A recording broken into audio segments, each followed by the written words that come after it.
Welcome to Tamarindo Podcast, hosted by me, Brenda Gonzalez, a fitness coach, political nerd, and nonprofit capacity builder. And me, Delsy Sandoval, a Guatemalan-American licensed therapist and passionate creativity advocate. Together, we're here to uplift our community through powerful conversations with changemakers, creatives, and healers. Each week on the pod, we talk politics, culture, and personal development. Listeners call Tamarindo the Advocacy and Self-Love Podcast. Vámonos! Let's start the show.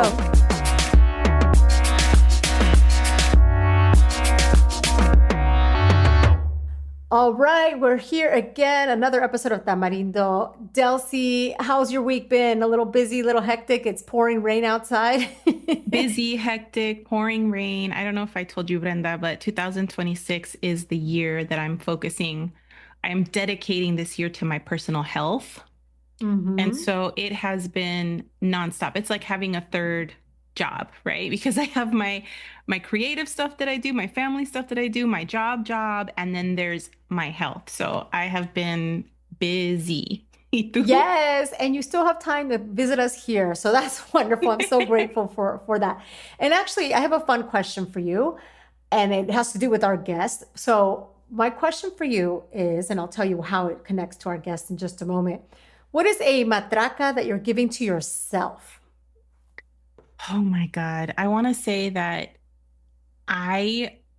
even though I feel like I'm doing all of these things with a good attitude. Not that there's anything wrong with having a bad attitude, because you know that I fully support you if you have a bad attitude about life right now. But I feel like I'm doing so many things. They're so complicated. There's a lot going on. I'm not feeling well while I'm doing them. And I feel like for the most part, I'm in good spirits. I'm cheerful. I'm playing. I'm trying to make it a good time for myself, for the people around me. So matraca to me for trying to keep life fun, even when it's stressful. I love that. And it's so perfect. That answer is so perfect, because I wanted to say that one of the things that today's guest really models is the importance of showing yourself love and celebrating your wins, no matter how big or small. And I think it's a huge win, especially with everything that's going on in this world and all the things that you're carrying, to do things with a great attitude. That is definitely matraca worthy. So matraca to you. Thank you. ¿Y tú, Brenda? I guess, oh gosh, what would be my matraca for me this week is that as you know, and because you're coming to this, for a long time, I've been wanting to get a group of people together to karaoke. You know, I've been trying to make this happen, and I'm finally making it happen. So my matraca is that it's also been a really hectic work week and so much going on. But I'm just happy that I'm just making this vision happen. You know, like, yes. Can I say people something? Are coming. Can I just say something about this event? So this is the first time for me postpartum. It's a first for many things. One, that I'm putting myself out there to meet strangers, because there's some people that you're inviting that I don't know, that I'm actually taking an evening off to go do something fun alone without my family, and that I am attempting to sing. And as I told you, during the pregnancy, a lot of things changed for me, including my vocal cords. I sound different. My vocal capacity is different because of my lung capacity. So I've been really nervous about it. And I'm going to push myself. I'm going to go in, I'm going to have a good time, and I'm going to sing no matter how it sounds. Yes. Okay. Very excited for that. So these are our matracas for ourselves. And our guest today really models why it's important to celebrate yourself. So I'm glad that we practiced this. So we're welcoming back to the pod, Charly Stoever, he, papi, a trans Latinx money coach, speaker, and host of the Unicorn Millionaire Podcast. And they are a formerly undocumented Mexican-American and ex-stockbroker who's passionate about helping LGBTQ+, BIPOC, and first-gen folks reach their financial goals. But beyond that, what I wanted to talk to Charly about is their experience with family estrangement. So this is something that many people live through, but we don't often talk about it. And this is especially true for LGBTQ, queer, trans folks. According to the Pew Research Center, about 4 in 10 queer people have been rejected by a family member or a close friend because of their sexual orientation or gender identity.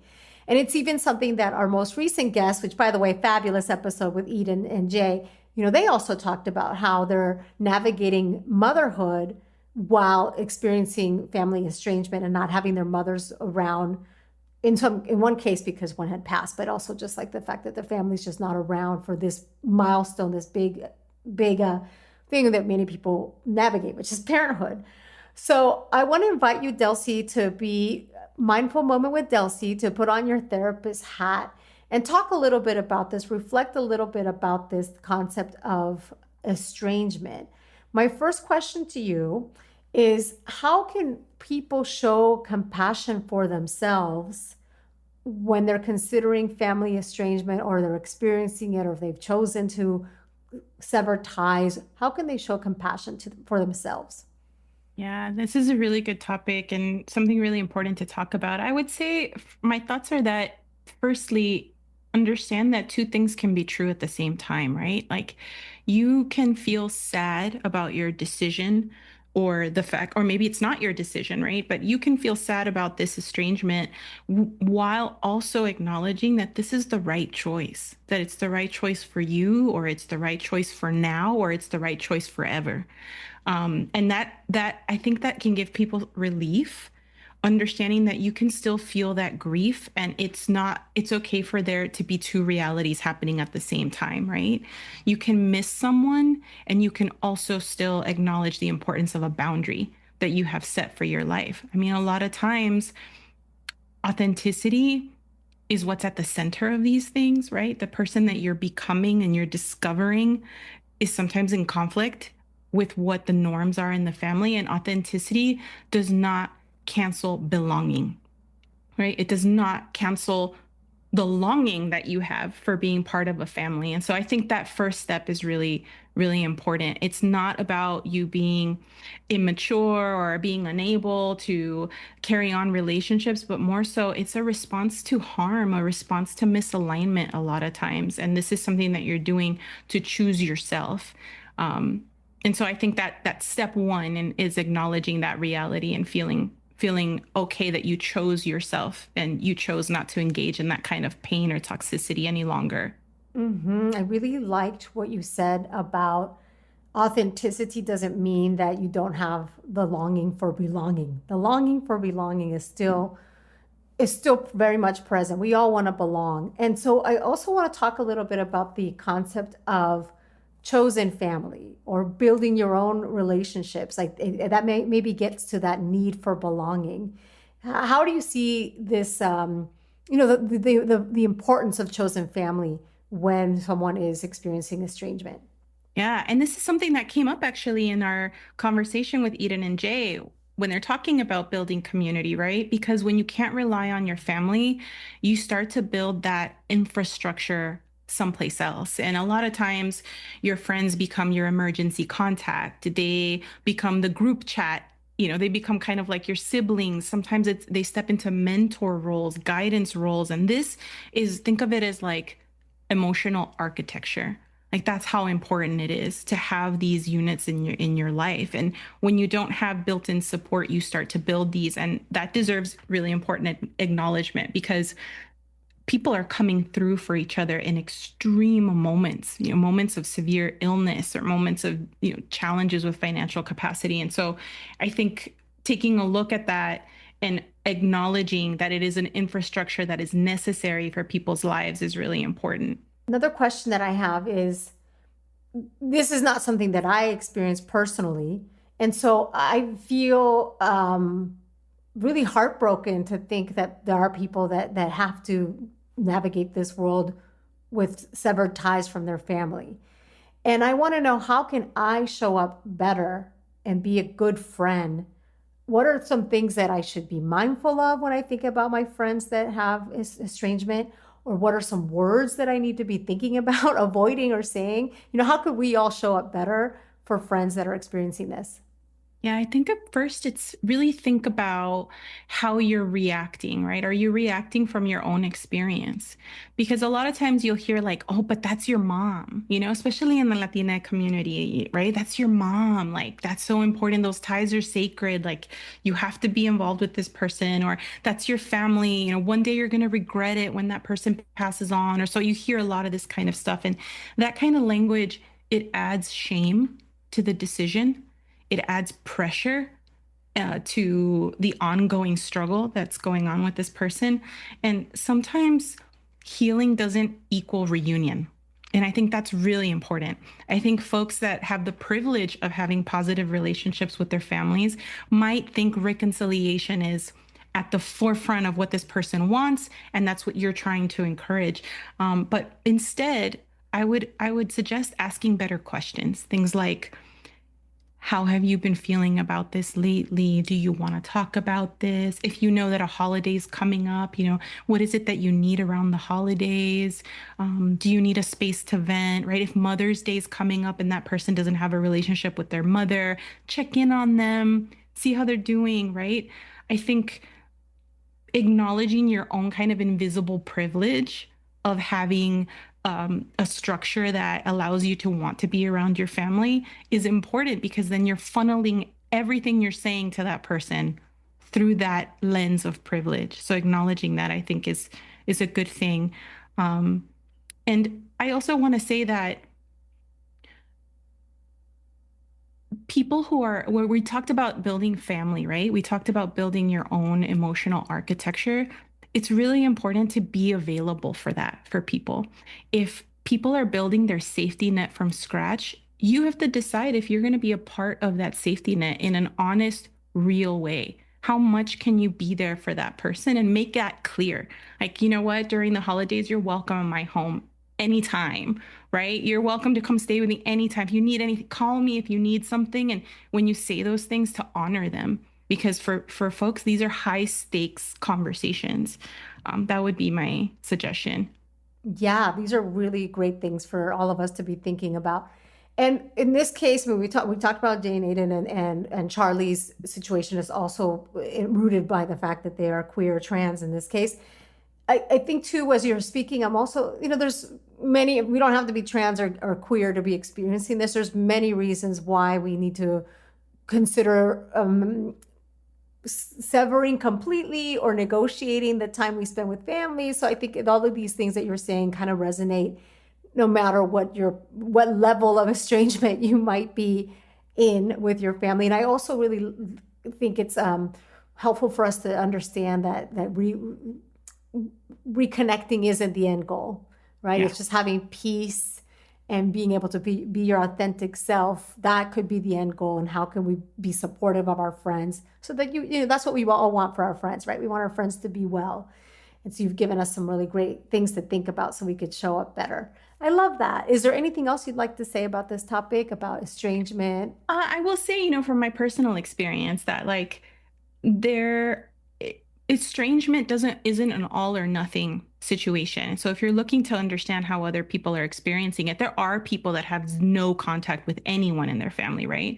But then there are folks like myself, for instance, who make decisions about who in the family is a safe person that you can be yourself with, or that you can even engage with. I do have maybe one particular person I'm thinking about that I don't mess with. I don't talk to, I don't invite anywhere, I don't talk to, I don't deal with, because that person made it very clear that they were uncomfortable or made some kind of comment regarding like myself, my identity, and how I live my life.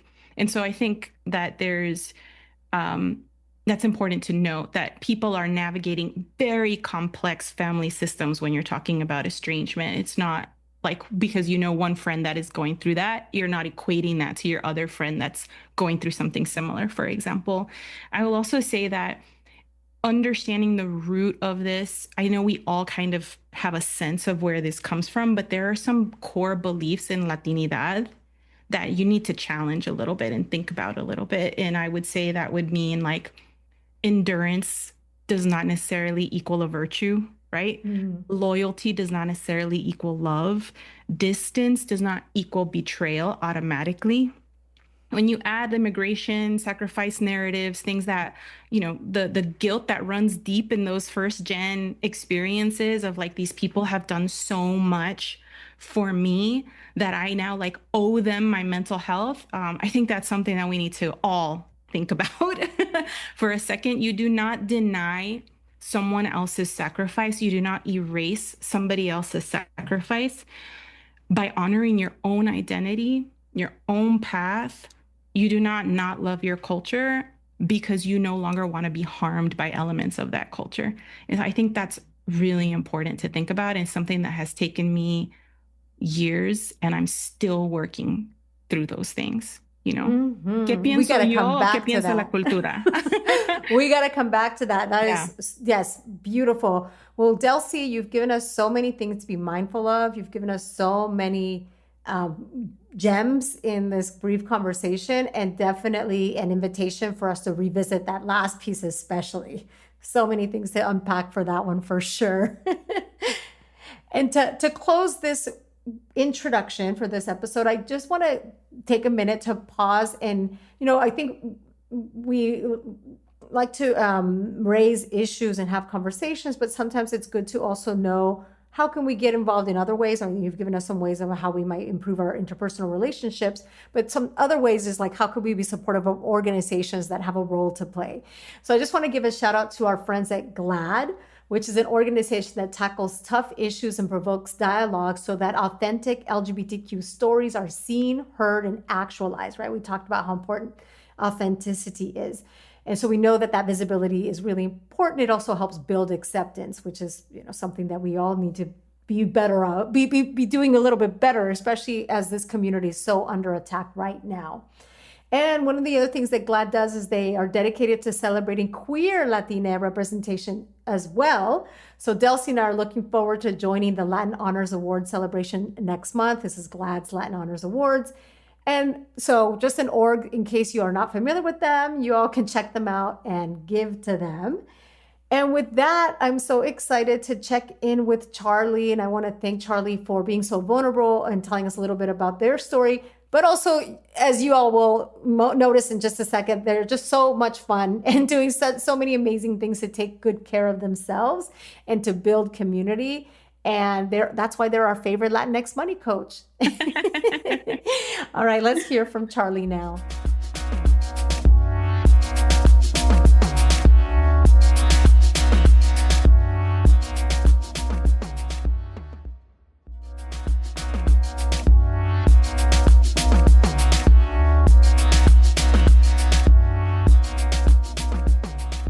So Charly, welcome back to Tamarindo. It's so good to see you. Thank you. It's been 84 years. I'm so excited. Right. It's been a while. I mean, I think back fondly to the time that you spent in LA, and I wish you would come back. But I know that you're not meant to be grounded somewhere. You are to travel. Yes. That's me.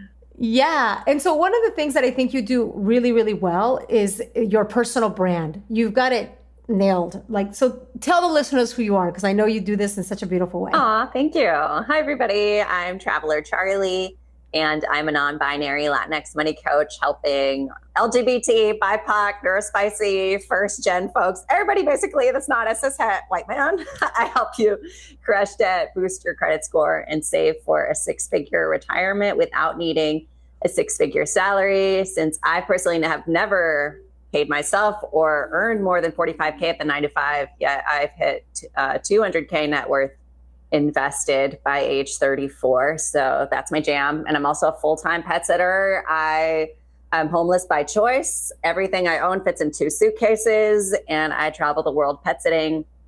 And for now, I'm currently based in Portland, Oregon. I'm also a stripper on the side. I love doing that. And I'm a painter. So what don't I do? Right. What don't you do? Okay, the stripper is a little bit newer to me. Yes. I haven't seen this. This has been a new addition to the everything that Charly does. Real briefly, tell us a little bit about that and why do you love it so much? So I came to Portland in August because I used to pet sit mostly in Seattle after moving back to the Pacific Northwest. And every time I left Portland, I would be very sad. And I was like, let me just spend more time in Portland. And I love it here because it's very communal based and it's very queer. And it's not a huge city, but I feel like per capita, I've never been in a place with so many trans women where they're just like working at the grocery store and it's just normal to be your gay ass self here. And so I went to a strip show and I ended up meeting another non-binary Latinx person in finance who had been following me on Instagram already. And we decided to try out for the strip show and basically just shake our asses in front of everybody. Impromptu. We're both Virgos. So we were like, yeah, let's go do it together. And then I ended up performing despite I haven't performed since college when I was part of Mezcla, this Latinx students organization. I remember loving doing the Latinx cultural show, doing bachata performances and dance. But then after graduation, I told myself I needed to be a serious adult, and serious adults get their shit together and they don't perform. And that's not true. Performing is giving me life, especially now in Portland. And so, yeah, I did the first strip show with them was the duo. We performed together to Yo Quiero Dinero. And perfect, appropriate, yes. Right? On brand. You're always on brand. And had silly string and we peed on Uncle Sam's hat to like criticize capitalism. And yeah, the queers love that shit. And then I just performed by myself solo to Fanática Sensual by Plan B. And my original name was Vanilla Prince because I came here and I was new to like the kink scene and everything. And then I went to my first play party and I've been hanging around with a lot of polyamorous folks, even though I don't identify as that. I just love how, this was so funny. I was telling my Mexican friend who is poly, she's like, why do you hang out with them even if you're not poly? And I'm just like, listen, gringos are fucking weird when it comes to physical contact. So in Gringolandia, you have to hang out with the poly people who are all about deconstructing relationships in order to have a cuddle puddle. Like we just like lay down and watch the Super Bowl and cuddle together. And I'm like, all right, if it takes me having poly friends, like this is what it's going to take to have physical affection. So I stopped pursuing a romantic relationship that's going to fulfill all my needs. Like this is what it is. So yeah, the burlesque stripping has really embodied my desire to not prioritize a single romantic relationship. So I remember when I was in LA, I was like, I need to find a partner. I need to find my wife who's going to give me everything I want and need. And that crashed and burned. Like the LA dating scene is rough. If you know, you know. And so it's just been all about embodying different ways of doing things and preserving my queer joy right now more than anything and sharing that joy. So I'm getting back into performing and I love it. It allows me to give back to people and also feeds my soul in ways that I thought I was too old for this, but that's not true. So yeah, well, so joyful. And I think you radiate joy. And I think that's part of why you've cultivated such a deep and rich audience. I mean, that like, it's like, I feel like silly using that word, but yeah, I mean, it is what you do when you are on social. You do build a community, you do build an audience. And I feel like you have such a intimate relationship, right? Many times you give us a glimpse of your really exciting life of being homeless by choice and the things that you do. And part of that is also telling us about your experience being estranged from your family. And I think this is an experience that a lot of people unfortunately do experience, but not too many people speak openly about it. So I would love for you I want to go a little bit deeper than other conversations we've had with you, Charly, and really tell us a little bit more about this experience, about the experience of being estranged from family. Yeah, I mean, I want to preface this by saying that in the Latino community and a lot of communities, it's okay if you're gay, but you just can't be trans. And that has been my experience personally. I remember coming out to my mom, to my stepdad, and they struggled with it, as heterosexual people tend to do. They just struggle with other people deciding to be who they really are. There was a lot of, no, you're not. Oh, but I still love you. Just hearing things I never should have heard. But then when it came to me having my top surgery in 2016, before I realized I was trans, I just realized after coming back from the Peace Corps and I was living in Washington, D.C., I was just like, I just don't want boobs anymore. And I remember getting my top surgery in 2017 when I was laid off and I was on Medicaid and food stamps, side hustling, could not keep a 9-to-5 job as a neurospicy person, was just like doing a lot of side gigs.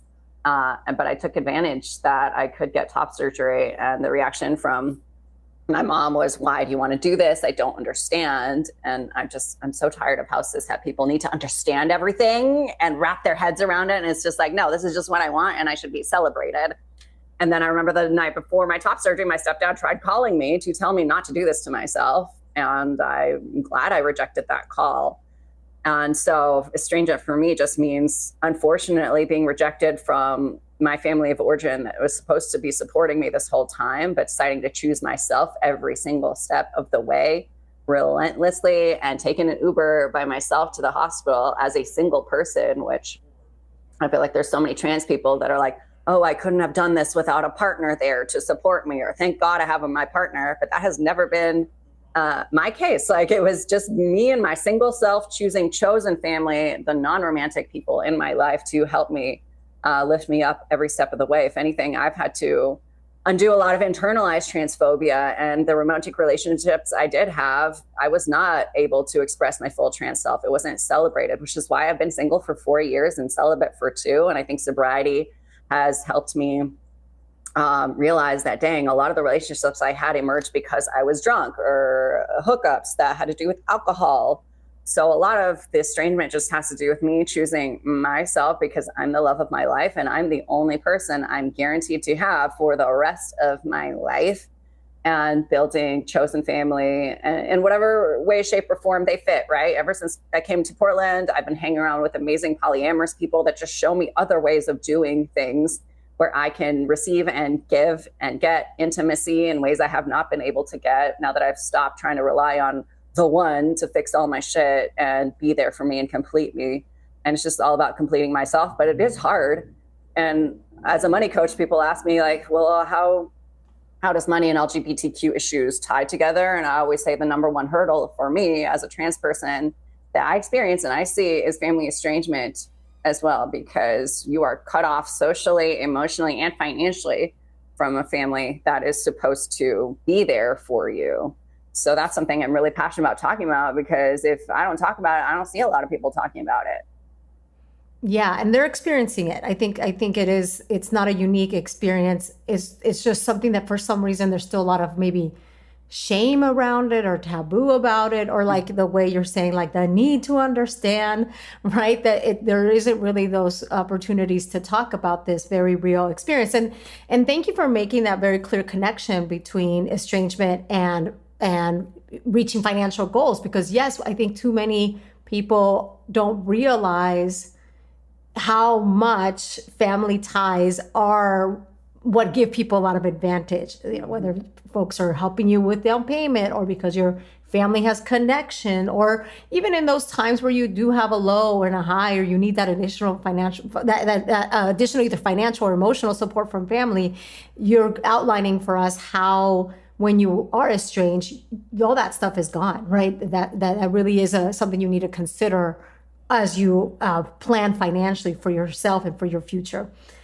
So thanks for speaking to that. Also, something that a practice that I take from you, and I've mentioned it on this podcast before, is I think you model for us very well how you demonstrate love for yourself, celebrating your wins, whether they're big or small, So I want you to tell us a little bit about why that practice is so important. And I wonder if you realize how valuable it is that you model that for us. Aw, thank you for congratulating me on congratulating myself. My love language is physical touch and words of affirmation. So I love compliments. Oh, good. All day, every day. Tell me how amazing and hot I am. Yes, that's all I need. I would hug you, but it's Zoom. I feel it. I receive. Okay, good. Yeah, just real quick, time back to estrangement. It can be as simple as, I've heard people say, oh, if you're in a tough time, or I've heard other Latinx creators be like, yeah, being a business owner is hard, but you can just move back in with your parents. And I'm like, that is not an option for me. And that's not an option for a lot of LGBTQ trans folk, especially when COVID hit. I could immediately see who was able to move home back with their parents and chill out and feel supported and just ride things out. But that's not something, it was not an option for me. And it's not for a lot of queer and trans folks.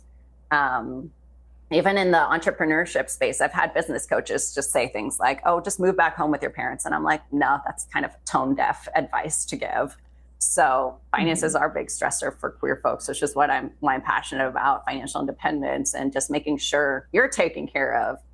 But yeah, I've learned to celebrate myself as a business owner after doing this for 5 years because it is unstable. I've had months where I make $24,000 in like a few weeks, and then months where I don't make any money when I'm off in Thailand because I have my investments and my savings and I'm just taking a reset from sales. So there's a lot of instability that ties with that. And you have to be good at being your own boss, which is why a lot of people I feel don't want to go into entrepreneurship because they're used to having a boss sign off on everything or tell them what to do or tell them good job. Now you get a promotion. But when you're in entrepreneurship, you are your own boss. So you can either choose to be a dick to yourself the whole time and replicate the patterns of having a toxic boss to yourself, which I've been there, done that. I always have to deconstruct, like, am I being an asshole to myself right now daily? How can I be gentler and kinder to myself? So there's a lot of inner child healing, honey, that people do not realize comes with entrepreneurship. The strategy is cute, but 99% of it is inner child healing and regulating your nervous system and treating yourself, because we're in it for the long haul. So that's why I've learned to celebrate my wins. And as a money coach, every time I have a client start a call, I ask them, what are you celebrating? Because there's always something to celebrate, especially right now when there's so much going down with the ICE bullshit, with Palestine being fucked over. Like, we have to, just as much as we fixate on all the wrong things, we need to fixate on the good things that are happening, because good news doesn't go viral. It's always bad stuff. I mean, the Super Bowl went viral and I love the Latinx joy and everything. And I love that I understand what's going on. I'm like, oh my God, I feel sorry for non-Spanish speakers that don't understand, have to like Google lyrics. You catch me never. Like, I understood the whole electrical pole reference. Then yeah, of course. My Puerto Rican friend had explained to our white friends like the reference, and I was like, "Oh, y'all don't know? Oh." Yeah. Do you not remember Hurricane Maria and like 6 months of no power? I mean, gosh. Yeah. You don't need to speak Spanish to understand that, right? Yeah. So I get weekly massages, no matter if I'm making $0 in sales or $20K in sales. Like, it's just something I have to normalize instead of being like, "Oh, I can treat myself if I make money." It's like, no, I'm going to celebrate myself because this week I had 100 new email list subscribers to my Crush Debt Retire Early emails. Go and treat myself to dinner. Sometimes I'll take myself out to dinner and they'll be like, okay, what can I celebrate today? Not to justify it, but to just ingrain that there's always something to celebrate to keep me going, so that when good things do happen, I'm not in imposter syndrome and not talking about it. Because I can't tell you how many business owner clients I've had who have been on news publications and they don't tell anybody because they don't want to face the criticism, because there are haters out there. There are haters out there on the interwebs that are dicks to you for celebrating yourself, but those are not your people. And I think that's what people are afraid of. So yeah. Okay.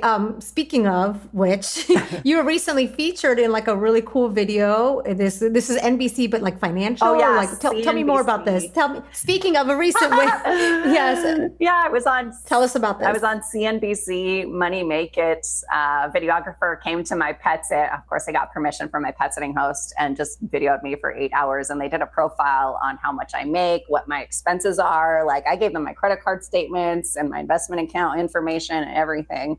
So they had my whole financial picture and they did a profile on me. I had met a reporter at FinCon because I'm very upfront about my profile. Trans, Latinx, full-time pet sitter, never made more than 45K, 200K net worth. Boom. I have to remind myself that this is not normal. Like, I'm so used to this, but this is not normal. And they were like, we would like to feature you. And they never featured anybody like me. The cishet bros could never. And it was just a full circle moment for me to be on CNBC, which I had worked as a stockbroker in Indianapolis at a call center. And I remember old white people calling us because they were too lazy to Google it, being like, how's the stock market doing? So I'd literally Google shit for them on CNBC. And then here I am on that same website, like my trans Latinx self, on that pretty conservative pro-business website being like, here, check me out. So it was really cool. And I'm so happy I talked about my estrangement, and I had a really kind stranger, because when you're on the internet, you find clients, you find chosen family, people who support you more than your actual family do on the interwebs. And this really kind woman reached out to me and was like, I'm so sorry you're estranged. I could never see myself doing that to my kids. But I'm here if you want a mom or parental figure. And we talked for 45 minutes, and she was like, do you need anything? And I was just like, I just want you to check in and ask me how I'm doing sometimes. And we can share pictures of the pets I'm pet sitting and the horses on your ranch. It was just a beautiful moment for me to connect with people. But unfortunately, as a trans Latinx person, I was like, I'm not even going to look at the comments, because there are really hateful people out there, and I don't have capacity for that. So it was just nice for me to focus on the positive reception of that moment. So yeah, that was a recent win I'm celebrating. Yeah, that's so wonderful. Okay, so to wrap up, as you know, we start with celebrating a win. Mm-hmm. We like to celebrate a matraca, so a different little mini win, or even just like an everyday pleasure that you want to give a matraca to, that you want to celebrate. An everyday pleasure for me is getting back into painting, because I recently had a pet sit. People have books and everything. The queers love pleasure activism. Even if they don't tell me they're gay, I'm like, you must be a little bit gay if you have the book Pleasure Activism. And one queer person had The Artist's Way, and I started reading that book. And The Artist's Way is an amazing book that is basically a spiritual Bible that goes really deep and helps you heal your inner child and realize why you stopped creating like you did when you were 5. And so I picked that book up and started painting again after years of not doing it, because I hid behind the excuse of, oh, I travel and I hate having to throw away my paints, because there's a lot of purging I have to do. My suitcase needs to be under 50 pounds. But I'm happy that I allowed myself to start painting again. And I immediately saw a boost to my mental health, and I'm able to sleep better even. I'm like, damn, I take such good care of myself. But I think that was the cherry on top for me, was allowing myself to create and express outside of my business. Mm-hmm. Okay. And then what goes in la basura? What's something that you're throwing away, canceling, done with? Oh, of course, it's just the negative self-talk, the criticism. As a high-performing Virgo on the spectrum, I fixate on things very easily and ruminate. So that's just constantly in la basura, is the negative self-talk and flipping it on its head and trying to find celebrations. Mm-hmm, mm-hmm.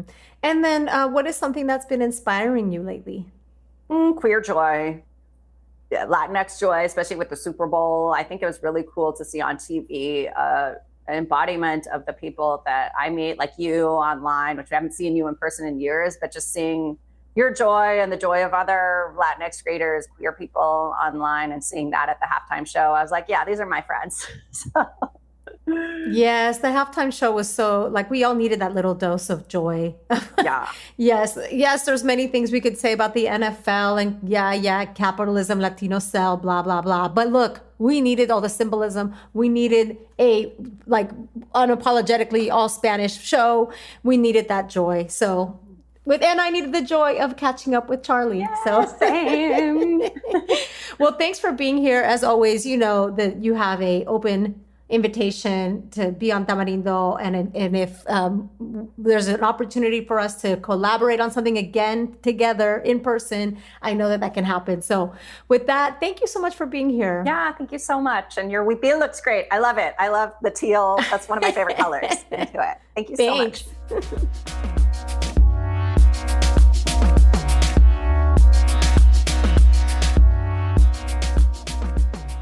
Okay, with that, this was such a great conversation. So Delsy, let's for sure put a pin on that last piece that we all need to kind of navigate. Let's come back to talking about you said so much about how we could, we don't need to sacrifice ourselves and our well-being and our mental health for our Latinidad, right? Yeah. To honor these things, to feel like we need to honor these certain things. I think that's fantastic for us to dive into deeper, hopefully very soon. As we close this episode, I want to just invite everybody to please write us a review on Apple Podcasts. It really makes a huge difference. And anything else you want to leave our listeners with, Delsy, this episode? Oh my goodness. I want to just say out loud, everybody, Regulate your nervous system. Don't let anybody interfere with your nervous system. Slow down, take a minute. Let's not stress ourselves. It is the number one way to stay healthy. That's what I'm learning. So, saludos a la familia. Saludos a la familia. Ponte un suéter. Okay, take care. Bye. Bye. Tamarindo Podcast is hosted by Brenda Gonzalez and Delsy Sandoval. We're also the show's executive producers.